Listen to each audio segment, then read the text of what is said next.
And it really turned out to be a pretty nice day across the region. Some above average temperatures, a little bit of sunshine this evening. We've got some clouds out there, but we're at least getting a nice view of this sunset here at the TV station. This is a look at our camera right here in Carterville. Again, some of those pretty oranges showing up against the clouds tonight.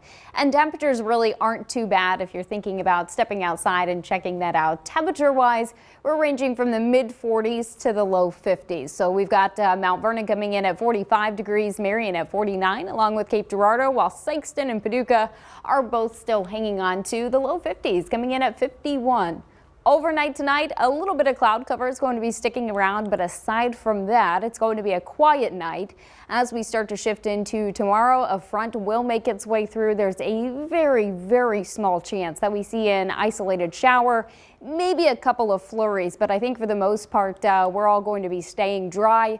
It's not until the weekend that we are tracking that chance for some winter weather going to be coming in and possibly impacting some of those plans. There's a lot to talk about. Again, quick look at the satellite and radar. We've got quite a bit of cloud cover that's going to be working its way through the region as we push overnight tonight and through the first half of the day tomorrow. But aside from that, again, not a whole lot of activity expected. Maybe as we start to get into Thursday morning, we may see that isolated shower or two, a little bit more cloud cover throughout the first half of the day. But as we start to get into the afternoon, clouds clear out and we should actually see some peaks of sunshine coming back as we get into the second half of the day. Temperature-wise, still expected to be above normal, but not quite as warm as what we saw today. We'll wake up to temperatures in the 30s, and then the highs will be climbing back up into the upper 40s. 48 degrees for that high tomorrow.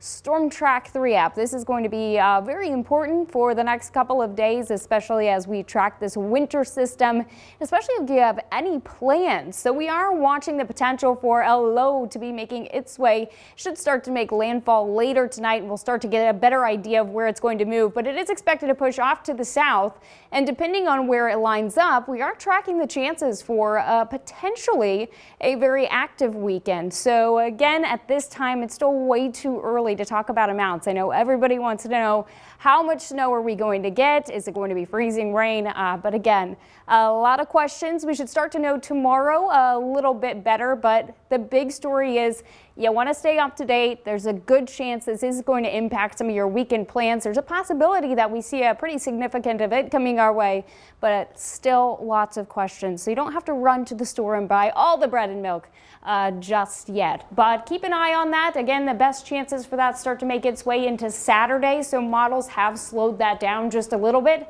Originally looked like it could come in Friday night, but now it's looking like it's moving in Saturday and maybe sticking around a little bit longer into Sunday. So impacting a good portion of the weekend. It'll start to move out at this point by Sunday evening, and then we've got some quieter weather into next week. So a lot to watch for the next couple of days. Oh, yeah, no kidding. Good reason to keep watching. Definitely. All right, thank you, JC.